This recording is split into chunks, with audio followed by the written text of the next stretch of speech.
steering through modern healthcare, and we're doing it with a little Southern flair. Welcome back to AOA TV. I'm Rhonda Craig. They say things are bigger and better in Texas, and AOA 33 is no exception. With a bigger vendor center and more educational offerings than ever before, AOA's annual educational conference is living up to its reputation for top-notch ENT programming. Now on Thursday, we kicked off the event with an inspirational and timely message on how to lead during times of uncertainty. Stop saying it is what it is. It isn't. It is what you make it. From changes within ENT practices to regulatory changes, change is a constant in the healthcare arena. Author Steve Gilliland discussed timeless principles to help ENT personnel grow their leadership skills during the detours of life. Gilliland encouraged attendees to remember that moments matter. He drew from his personal experiences to illustrate how you can change the life of millions in a single second. It's a message that resonated deeply with members. We tend to forget that other people are struggling in their life, and that just by being kind to them can make a huge difference in someone's life. And it's everyday, people have stuff, and it makes me emotional. I'm going to go back, and I'm always kind, but I'm going to over-exuberate. I think just the sensitivity he kind of reinstilled in people to really pay attention to people around you. Maybe put down the text, and really give people undivided attention again.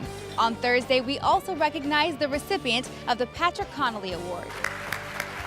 The award celebrates members who have dedicated significant time and energy in volunteer hours to the AOA to help advance its mission. We caught up with award recipient Tony Edsel. It was a tremendous honor, and it came as a big surprise today. The fact that they've only given this award 4 times in the history of the organization, it was really, really touching. With all the changes happening in healthcare, there couldn't be a more perfect time than now for ENT administrators to prepare for what's ahead. On Thursday, attendees took advantage of an incredible lineup of experts and timely topics. The transition to ICD-10 is just a few weeks away. Will you be ready? It was standing room only in this packed session on preparing for the implementation of ICD-10. Kim Pollock discussed a guideline of steps and best practices to minimize chaos and confusion when the transition takes place on October 1st. Kim's meeting today was on point, and she stays on track and gives us a great overview and the reality of what to expect. Pollock's steps to ensure success with ICD-10 include planning for denial management, updating financial policies and processes, and implementing dual coding.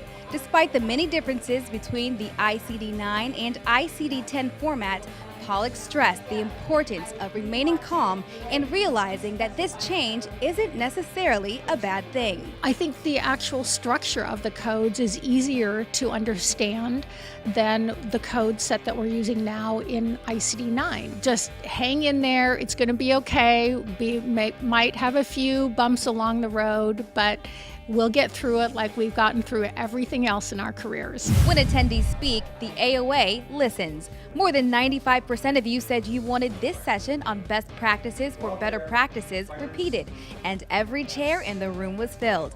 Tim Durkin provided tips on what ENT practice administrators can do to improve the patient, employee, and provider experience. My trademark phrase is leaders provide light and managers provide heat. And I remind them not to just provide heat when they want to get something done. The next point that I talk about is when they're managing, they're worried about the money. They have to worry about the inflow of cash and outflow of cash in a practice. But they also need to remind the people about the meaning of practicing. The patients are there because they don't feel well, and everybody can have an impact on that. And then I remind the administrators about what the great Harriet Rubin said, that she said, freedom is a bigger game than power. Power is about what you can control, but freedom is about what you can unleash. When we're managing, we're about controlling. When we're leading, we're about unleashing. What is it that we can allow our staff to do that will improve the patient experience? In between sessions, attendees headed here, the AOA Marketplace, a place to connect with colleagues and stay up to date on what's new in ENT.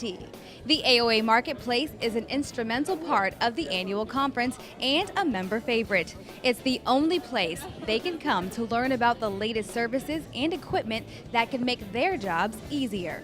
I've come to AOA for probably the last 6 or 7 years, and I've always taken back something new. There are a lot of specific areas that we deal with in our practice, so it helps, going around to see what everybody's doing and what they have to offer, and it's really helpful. A lot of good exhibits, a lot of good products, a lot of very excited and interesting people. You learn from the vendors as well as the people putting on the courses. Backed by popular demand, the group luncheons segment members based on practice size and role. This working luncheon allows attendees to discuss problems specific to them with their peers. And I find it very beneficial to be able to bounce some of the ideas or struggles that I'm dealing with off of colleagues. From a trick roper to the highly anticipated evening reception, the AOA provided plenty of entertainment and opportunities to connect. We'll leave you now with the sights and sounds from the evening reception, and don't forget to share those photos on social media using the hashtag AOA33. For now, I'm Rhonda Craig with AOA TV. Thanks for joining us.